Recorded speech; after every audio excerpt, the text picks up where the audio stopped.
are you? Welcome back to my channel. This is Lori Vine, and for today's vlog, so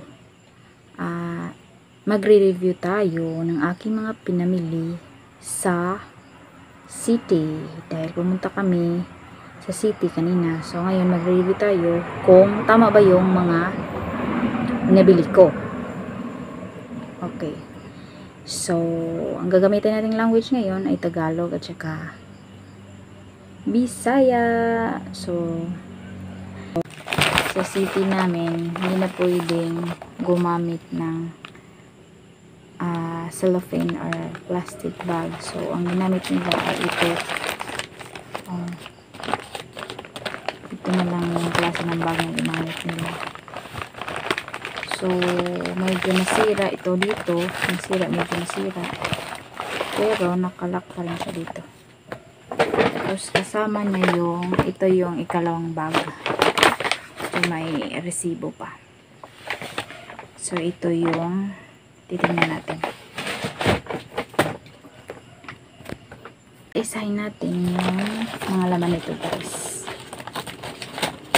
So, magsisimul tayo dito sa nasira kasi para hindi na natin kailangang ibalik ito mamaya pagkatapos nitong review. Paalala lang guys na hindi po ako yung isang endorser ng mga lahat ng itong. So ito po ay personal lamang na binili ko para sa aking sarili. Okay. Maraming musikito guys. So ito, kabukas ko lang nito. So ito, ang laman nito ay una, ito. Hindi, baliktad. Hindi siya magbasa guys. Parang hindi siya magbasa. Liquid Neutrogena. Ito guys is pure mild facial cleanser. So yung mukha ko talaga guys, hindi siya makinis. Makinis lang siya dahil may ring light. Sa totoo, hindi siya makinis. Okay, so gusto kong gumamit nitong facial cleanser na ito. Kasi since mayroon akong mga allergies, yung balat ko may allergy, halos lahat ng allergy na mayroon ako. So ang pinili ko ay isang hypoallergenic. So hindi ako magkaka-allergy nito. So next is ito, Myra. Ito ay whitening facial wash for normal to dry skin. So, ito yung plano kong gagamitin sa mukha ko. Para naman medyo kuminis. Medyo. So, ang una is, gagamitin ko siya para pang wash. Tapos, ito yung pangalawa. Tapos, pumili rin ako ng nakabalot pa siya, perfume. Pen shop. Klaro ba? Hindi siya klaro. Hindi siya kahit anong pilit kong gawin. Hindi ko marunong guys. So, pen shop siya, Days Like This.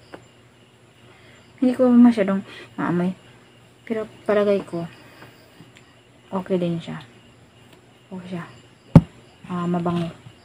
Mabango siya guys. At iniiwasan ko rin yung sobrang bango kasi mayroon akong allergy sa aking ilong. So, hindi siya masyadong mabango. Mild lang kanyang bango. So, ito yung pinili ko. Okay, so next is cotton buds. So, alam naman natin na lagi tayong gumagamit ng mga ganito. Tapos, hand sanitizer. Hand sanitizer. Masyadong may light talaga. Hand sanitizer. Hand sanitizer. Ganyan. Oh, hand sanitizer siya. Parang, baliktad siya. Tapos, ito sa Watsons, buy one, take one. So, baga, hindi ko alam kung asan yung isa. Saan nila inilagay. Basta dalawa to. Buy one, take one. So, maganda to para sa panahon natin ngayon na may COVID-19. So, kung saan tayo pupunta, kailangan may dala-dala tayong alcohol at saka sanitizer. Kasi ito ay isang antibacterial. So, magagamit natin to. Ito pala yung tamang hand sanitizer. Tapos, binili din ako ng eyebrow razor. Eyebrow razor. Alam mo bakit? Kasi tingnan mo ang eyebrow ko. Super dami. So, kailangan natin ng ganito. Razor. Tapos, ito. Yung, bumili din ako ng brush. Toothbrush. Regalo sa sarili dahil Pasko. Tapos, ito, bumili din ako ng, diba sinabi ko guys, na mayroon akong allergy o tingnan mo, wasak na kasi madali lang masira kasi tapil lang naman to. Ingat na ingat talaga kami pag dala namin dito. Tapos, ganun pa rin, nangyari pa rin yun. So, ito, balik tayo guys. So, bumili ako ng dalawang sulfur na sabon. Yung isa yellow, yung isa white. So, ang yellow ay pareho lang naman sila. 2 grams ito. So, pareho naman sila. Ito ay aloe vera. Kung may puti. Aloe vera siya. Okay. So, ito, wala naman siyang sinabing flavor dito. So, ito yung gusto kong sabon dahil hindi ako nangangati nito. Kasi,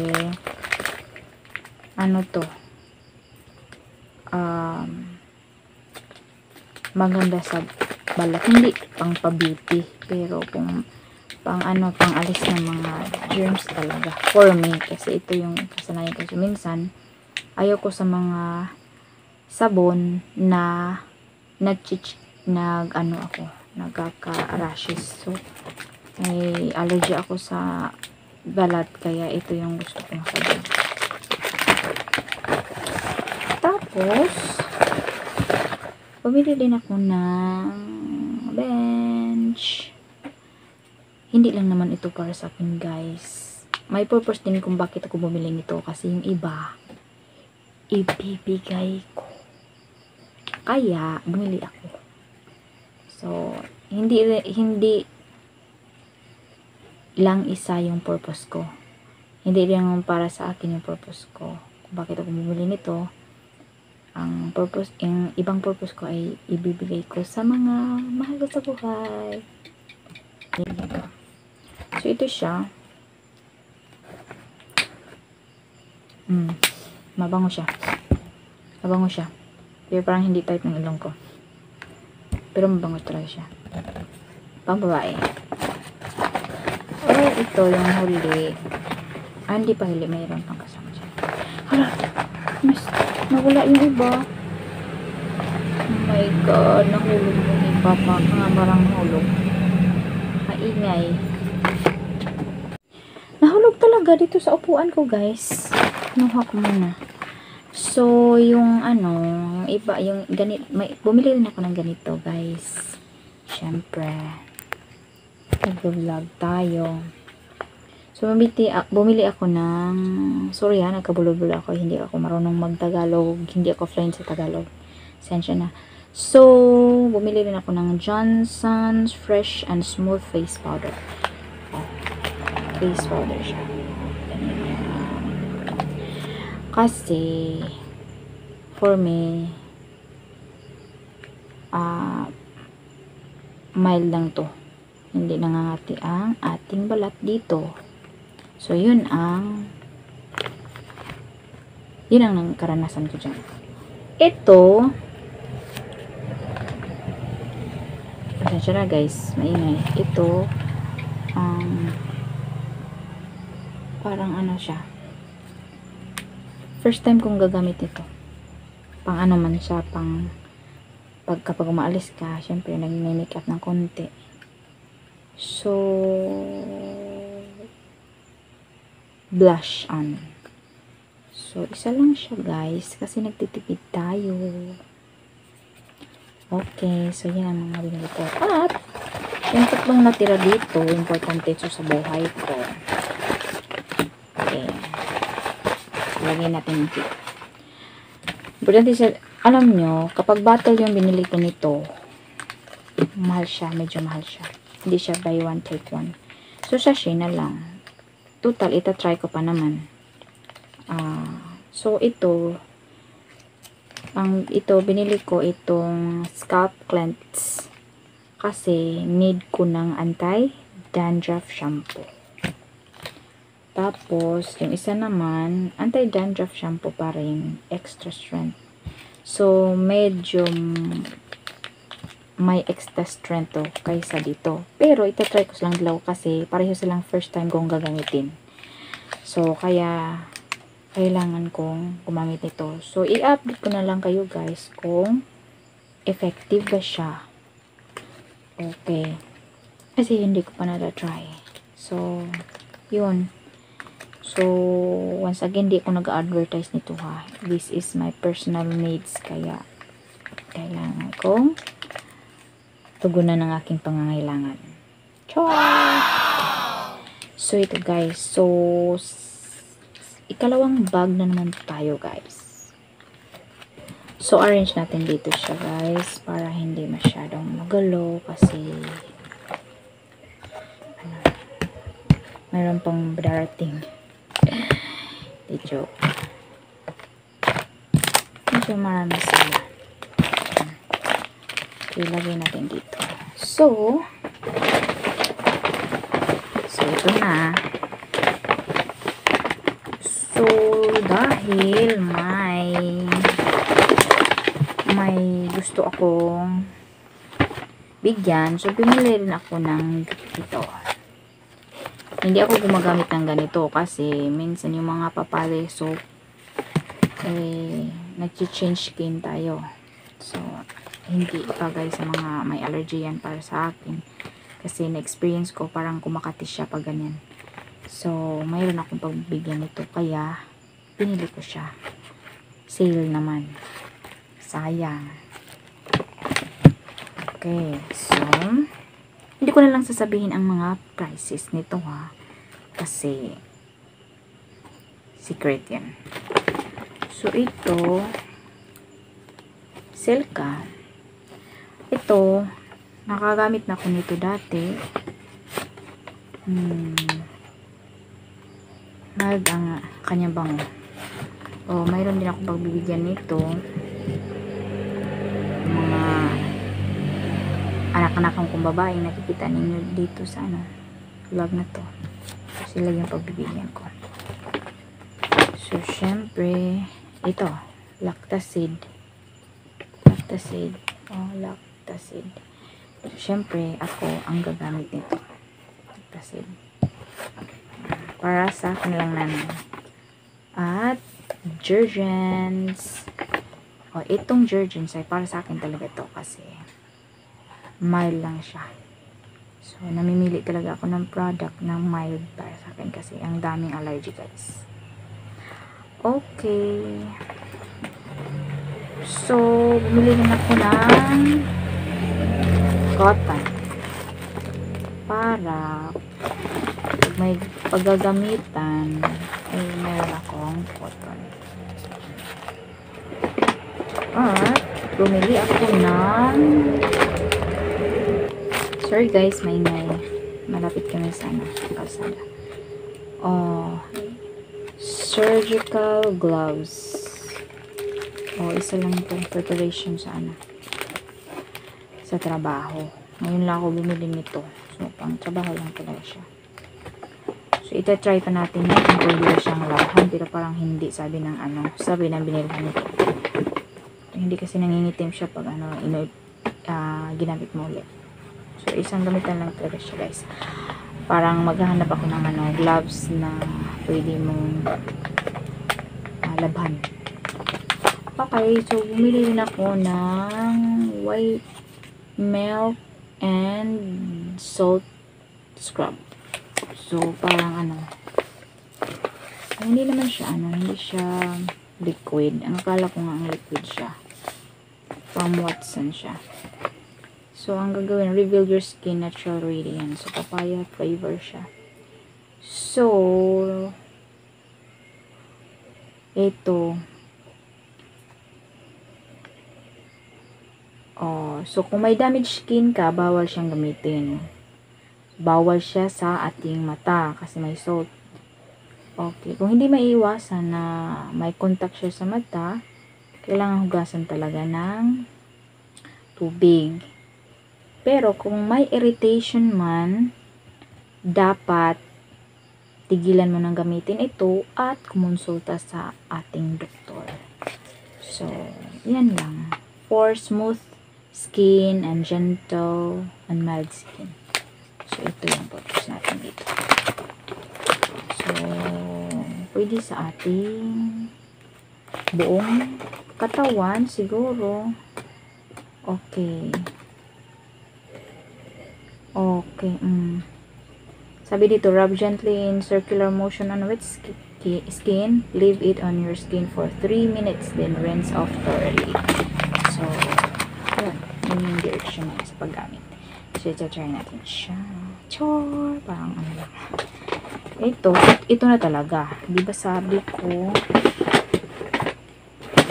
may nawala talaga, may nahulog talaga dyan.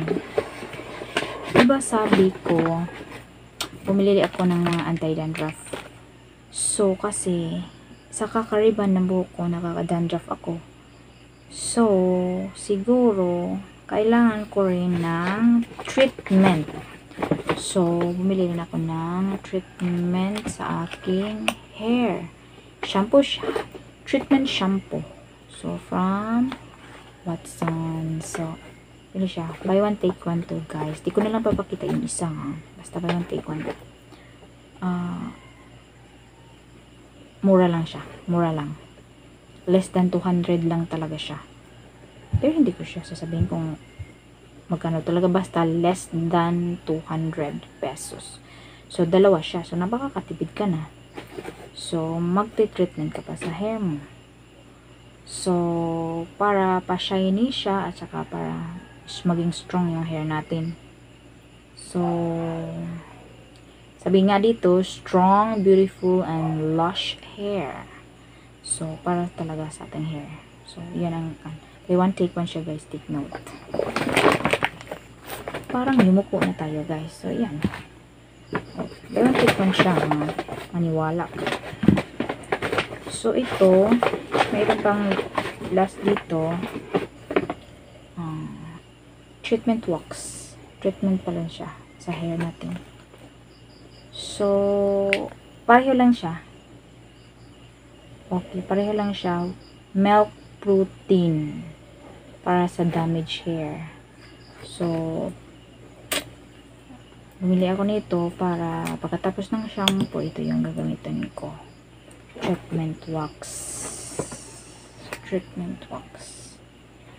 Para hindi na gaanong dadandruff yung ulo ko.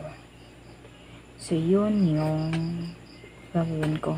At may binili rin ako sa aking kasama sa trabaho na isang essential oil. So, pwede siyang pang-massage sa katawan natin. Pwede rin siyang ilagay mo sa ulo mo para ma-treat yung dandruff. So, yun lang yun guys. So, I hope na nag-enjoy kayo sa vlog ko na to. Don't forget to like, share, and subscribe. I hope na hindi kayo mabore dito kasi ang dami ng mga products dito. Pero hindi to talaga aking lahat. May pagbibigyan ako sa mga ibang products dito. And see you on my next vlog. Bye-bye.